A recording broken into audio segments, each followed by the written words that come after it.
গেছো ঘরে শুধু চুপচাপ বসে থাকা, নিঃশ্বাস বন্ধ করে কান দুটোকে খাড়া করে।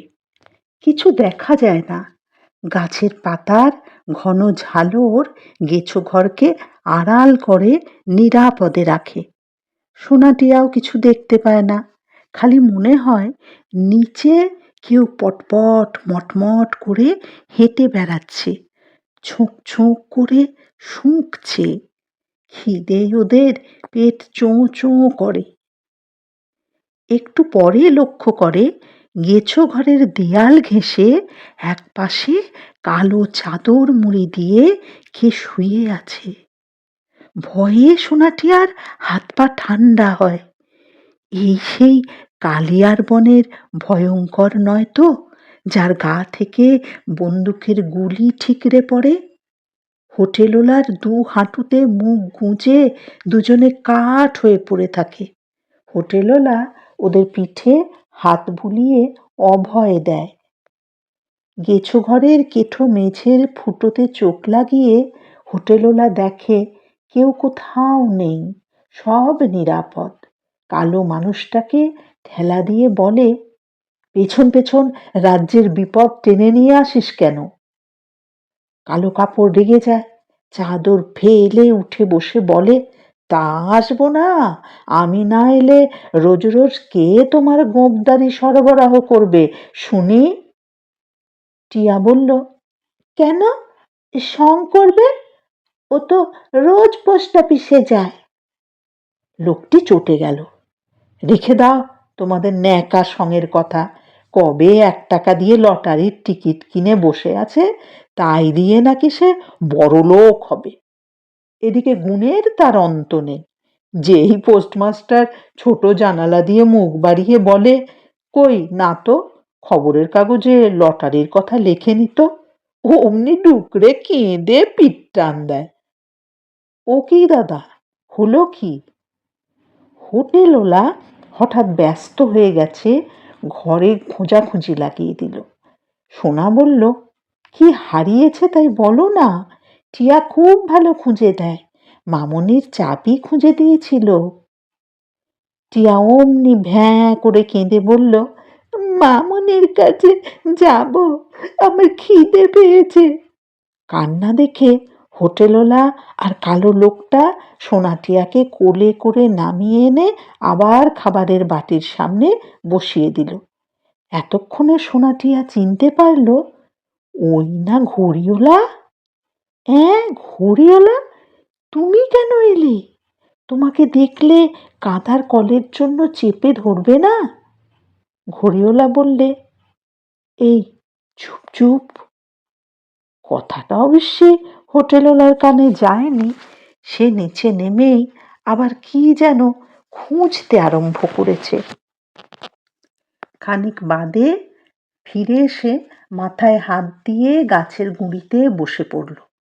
সর্বনাশ হয়েছে। সং তার লটারির টিকিটের আধখানা আমাকে রাখতে দিয়েছিল, কানে গুঁজে রেখেছিলাম, কোথায় পড়ে গেছে।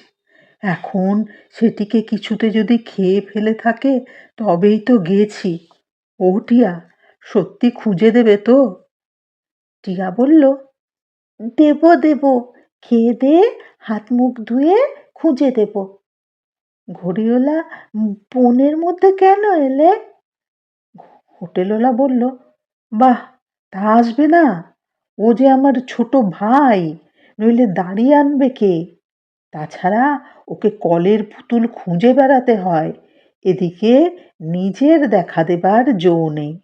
তার খাটনি কত। মাঝে মাঝে স্বর্গের শুরুয়া খেয়ে না গেলে পারবে কেন? টিয়া বলল, কিন্তু কি? সোনা হাত দিয়ে তার মুখ চেপে ধরল।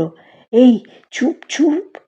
হোটেলওয়ালা আবার উঠে টিকিট খুঁজতে লাগলো। ঘড়িওয়ালা বলল, আর পারি নে। বলি, তোফা আছো এখানে আমার দাদার আস্তানায়, মাকুর হদিস পেলে?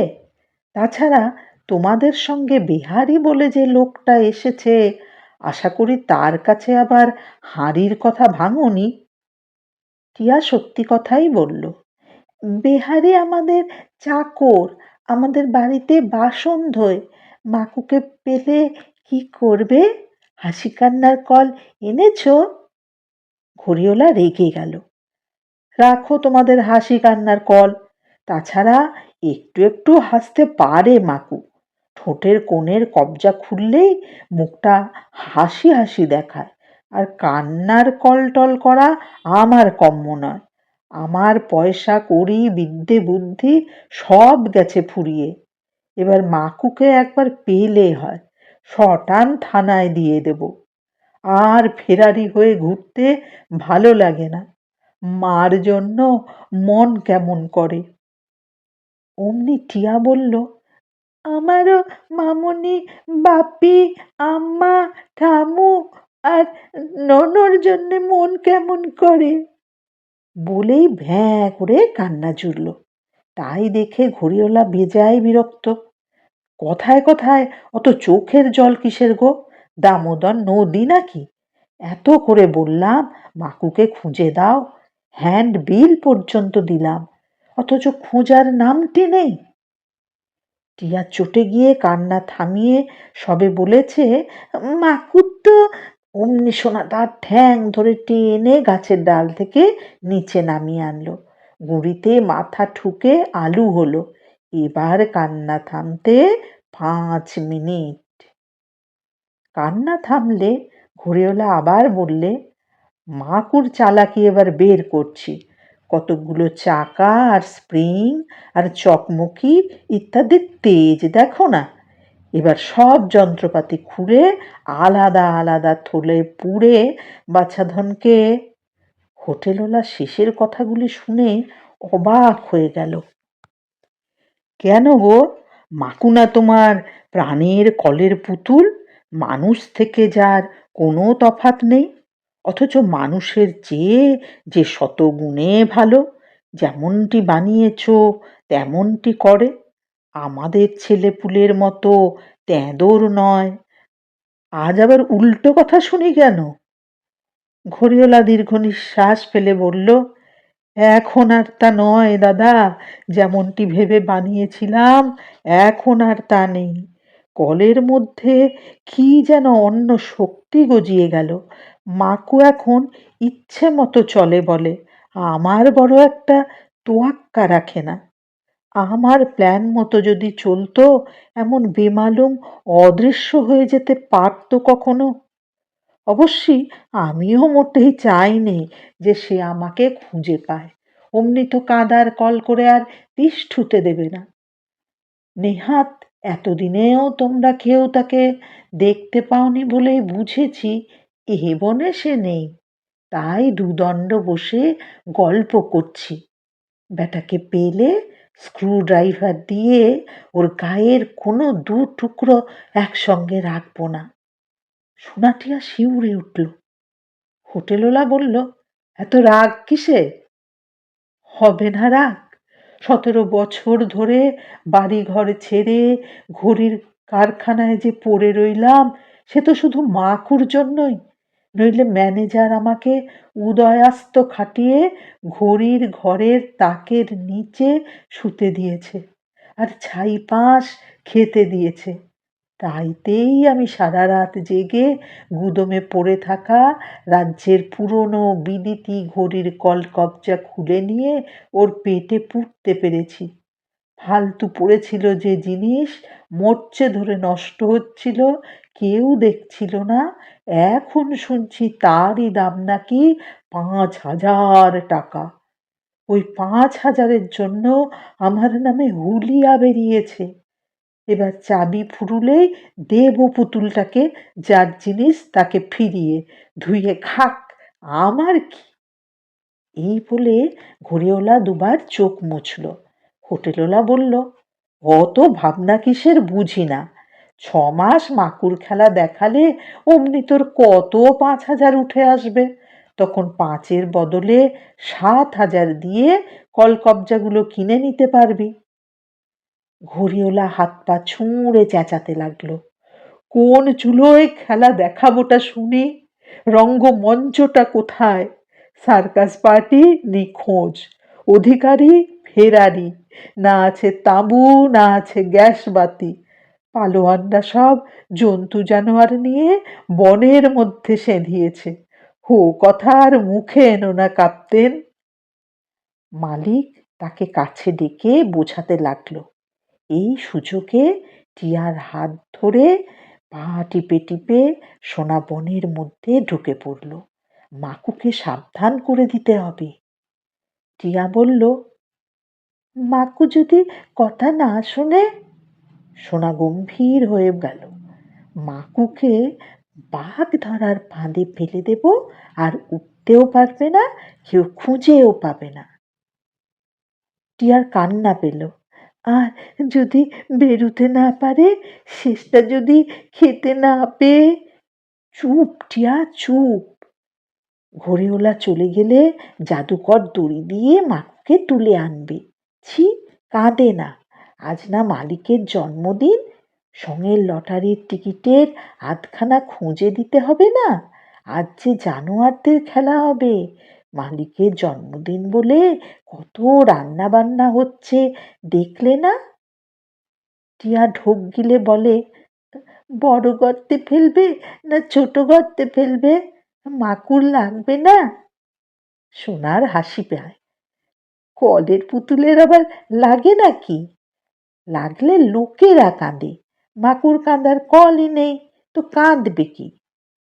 টিয়া বলল, তাহলে বড় গর্তেই ফেলে দাও। নইলে যদি আবার বেরিয়ে এসে বলে, এই যে আমি মাকু, আমাকে কাঁদার কল দাও। সোনা একটু চুপ করে থেকে বলল, আমি মাকুকে কাঁদার কল দেব। মাকু আমাদের জন্য প্যাঁ প্যাঁ পুতুল জাদুকরের কাছ থেকে এনে দেবে, আর আমি ওকে কাঁদার কল দেব না? টিয়া তো অবাক। আছে তোমার কাছে? সোনা বুক ফুলিয়ে বলে, নেই, কিন্তু বানিয়ে দেব। ওর মুন্ডু খুলে তার ভেতরে কাঁদার কল বসিয়ে দেব। মাকু তখন তোর মতো ভ্যাঁ ভ্যাঁ করে কাঁদবে। বলতে বলতে সত্যি সত্যি দুজনে বাঘ ধরার বড় ফাঁদের কাছে এসে গেল। অনেক দিনের পুরনো ফাঁদ। বনে যখন বসতি ছিল, তখন গাঁয়ের লোকেরা বাঘ ধরবার জন্য করেছিল। জাদুকর বলেছিল, বাঘ মোটেই নয়, বুনো শুয়োরে ওদের শস্য খেয়ে ফেলে নষ্ট করত, তাদের ধরবার ফাঁদ এগুলো।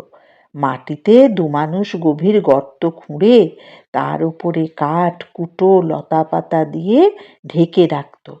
শস্য খেতে এসে তার মধ্যে শুয়োর পড়ে যেত, আর শস্য খাওয়া ঘুচত। তাই শুনে শুয়োরের জন্য টিয়া একটু কেঁদেও নিল। এখন ফাঁদের মুখটা লতা পাতা গজিয়ে ঢেকে গেছে। না দেখে কেউ পা দিলে ঘপাত করে পড়ে যাবে। তাই যেখানে যেখানে ফাঁদ পাতা, সেখানে সেখানে হোটেলওয়ালা একটা করে বাঁশের খুঁটি পুঁতে রেখেছে, লোকে যাতে দেখতে পেয়ে সাবধান হয়। সার্কাসের জানোয়ারদের জন্যই বেশি ভয়।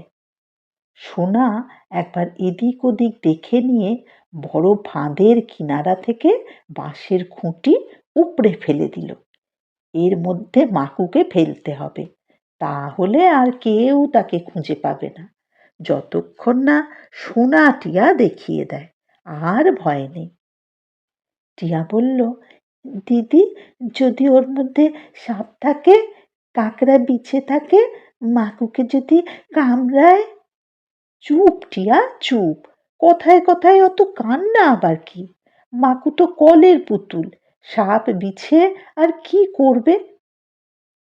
তবু টিয়া আর কান্না পায়। সে কেঁদে বলে, আমি কলের পুতুলকে ভালোবাসি। প্যাঁ প্যাঁ পুতুল কোথায়? মামনি বাপি কোথায়? তাই শুনে সোনাই বা করে কি? দুজনে মহা কান্না জুড়ে দিল। কখন যে বড় চিঠি হাতে করে পেয়াদা এসে হাজির হয়েছে, ওরা টেরই পায়নি। পেয়াদা হাঁক দিল, ও খুকিরা, এ বনে যারা থাকে তারা কোথায় গেল বলতে পারো? সেই স্টক খুঁজে খুঁজে হয়রান হচ্ছি, অথচ কারো টিকির দেখা পাইনে। এ চিঠি যথাস্থানে না পৌঁছলে আমার চাকরি থাকবে না। বলি, কথা শুনতে পাচ্ছ? পেয়াদা এসেছে ঘড়িওয়ালাকে ধরতে, মাকুকে ধরতে, সার্কাসের লোকদের ধরতে। আর কি সোনাটিয়া সেখানে থাকে? দৌড় দৌড়। পেয়াদাও সমানে চেঁচাতে লাগলো, শোনো শোনো, বটতলায় কারা খাওয়া দাওয়া করে? ও খুকিরা, কথার উত্তর দাও না কেন? দাঁড়াও, তোমাদের ধরছি। এই বলে যেই না পেয়াদা ওদের পেছনে দৌড়েছে, সে কি মরমর হুড়মুড়, পেয়াদা পড়েছে ফাঁদে।